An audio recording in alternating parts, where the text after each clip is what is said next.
Como seria a vivência da sexualidade de um casal se não houvesse pecado no mundo?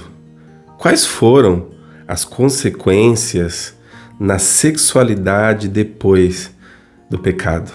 Vocês já pararam para pensar e refletir sobre esse assunto? Quando eu olho para Gênesis 2, 25, que diz: o homem e a mulher estavam nus, mas não sentiam vergonha. Interessante isso, né? Eu vejo um casal lidando com a sexualidade de forma santa, única, integral, livre. Eles só tinham a si mesmos e um era referência para o outro. A sensualidade, a admiração, o prazer não estavam nos fragmentos de um corpo, mas na sua totalidade. Olhar para Eva era como olhar uma extensão de si mesmo e vice-versa. A Bíblia diz lá em Gênesis 2, 23, finalmente exclamou o homem: esta é osso dos meus ossos e carne da minha carne, e será chamada mulher, porque foi tirada do homem. Percebem, pessoal? Onde começa um e aonde termina o outro? Eles eram uma só carne. Então, o que era atração e sedução para Adão e Eva? As partes do seu corpo? Para eles, contemplar os seus corpos era o mesmo que contemplar uma beleza integral. Era uma beleza total. Eles só tinham a si mesmos como referência. Era excitante a presença, a forma, a parceria, a cumplicidade, a personalidade, o caráter, a inteligência era integral, era o todo. Talvez alguns até poderiam dizer a lenda, mas eles tinham corpos perfeitos.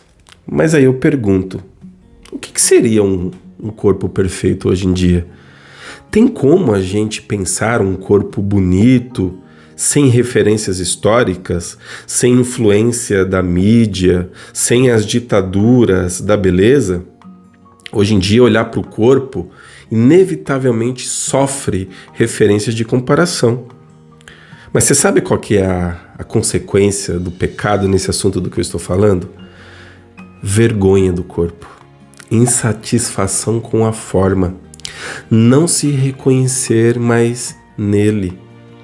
Quantas pessoas não se reconhecem mais em seus corpos? Vivem uma grande fragmentação de identidade e corpo. O pecado, ele fragmentou o corpo, ele fez com que partes do corpo se tornassem objeto de desejo. Há hoje em dia até quem tenha desejo pelos pés. Já ouviram falar sobre isso? As perversidades, elas são das mais inúmeras. E muitas acabam culminando em violência e abuso sexual.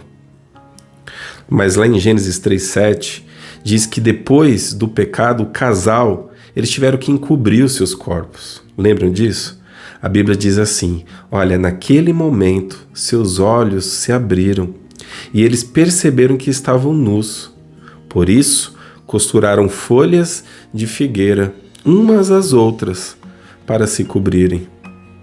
É a partir disso, a partir dessas consequências que o pecado ele só foi ganhando cada vez mais proporção até o dia de hoje. A sedução ela se perverteu e se fragmentou. Homens e mulheres buscam se atrair expondo partes do seu corpo, usando roupas que evidenciam aquilo que eles julgam belo em si e acabam determinando o seu valor e buscam ser aceitos pela forma do seu corpo. Muitos andam nas ruas se desejando como se fossem apenas objetos sexuais. Tiram fotos nas redes sociais, buscando ângulos, de partes, do seu corpo que sejam evidenciadas, que vão necessariamente chamar mais atenção. Uma coisa vai puxando a outra, e por estarmos fragmentados, acabamos por buscar nos completar, desejando o outro como quem parece que quer comer o corpo do outro, quer possuir o outro. Eu sei, é uma expressão forte, né?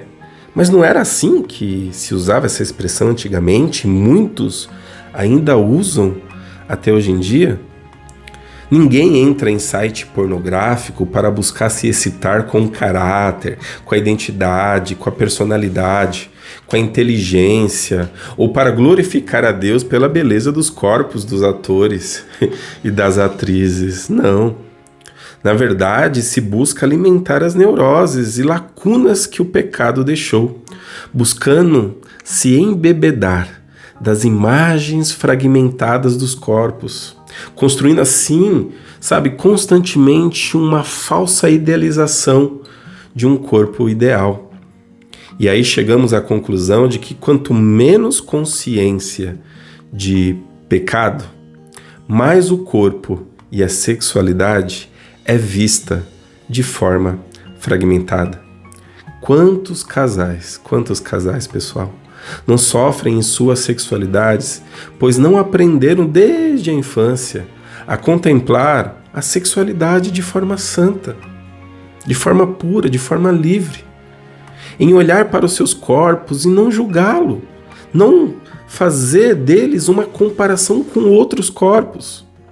Não aprenderam a viver em uma liberdade sexual por causa da omissão familiar, ou seja, por causa da opressão cultural, e muitas vezes até por causa de uma opressão religiosa. Quantos casais acabam não levando para a cama as representações pornográficas do sexo e não conseguem se satisfazer, pois não alcançam a idealização construída em suas consciências por anos a fio consumindo esse tipo de conteúdo pornográfico? Há inúmeros casos cada vez mais alarmantes de vícios, frigidez, impotência. E quantos não vivenciaram traições em suas relações e mesmo amando seus cônjuges, sucumbiram a fantasias e desejos em se nutrir, desejando e querendo o outro corpo? Que amor é esse? Que padrão de amor é esse que o mundo tem ensinado? Gente, só existe uma justificativa para essa sexualidade deturpada: o pecado. Quem reconhece que é pecador aceita Jesus como aquele que restaura a nossa identidade humana e a nossa condição de filho. A consequência da submissão a Cristo é começar a viver uma purificação de todos os entulhos armazenados na sua consciência. Quando o homem e a mulher possuem as suas identidades restauradas e decidem se casar e se tornam uma só carne, eles passam a viver para além da consciência limitada, da racionalidade humana e pecadora. Eles começam a enxergar para além daquilo que os olhos podem ver.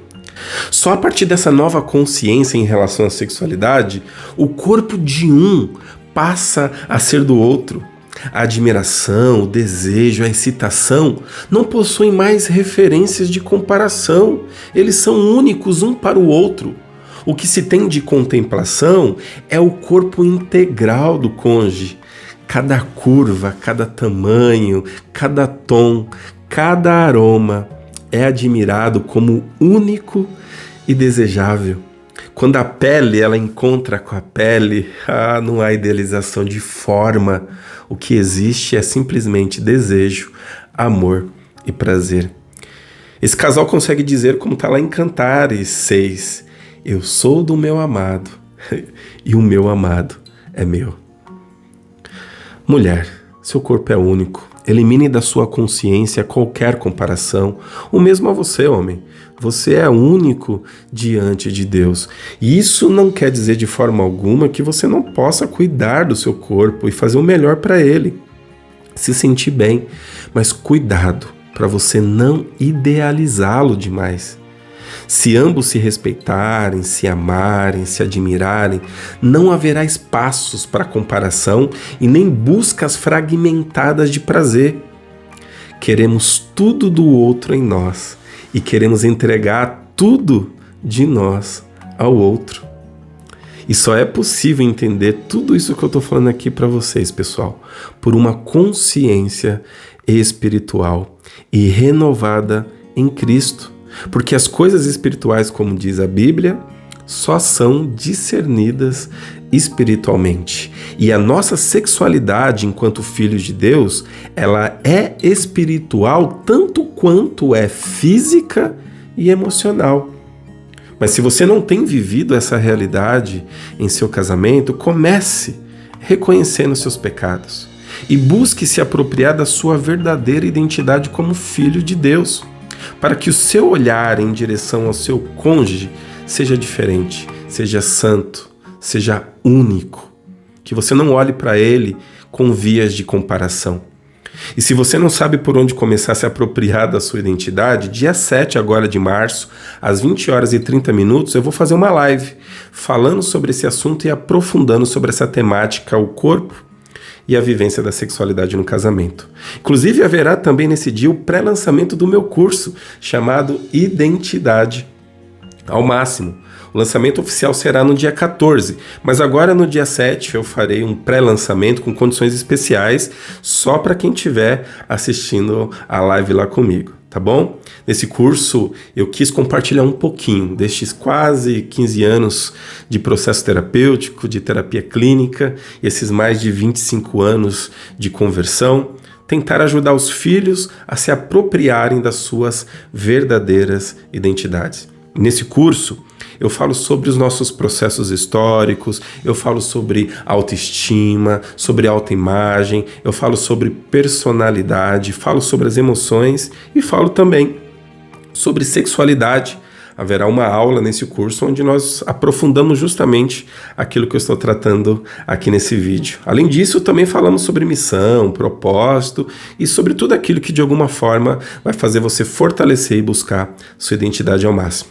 Para você que ainda não me conhece, muito prazer. Meu nome é Leandro Teixeira, eu sou psicólogo e pastor e tenho aqui nesse projeto, nas redes sociais, um projeto chamado Oficina de Identidade.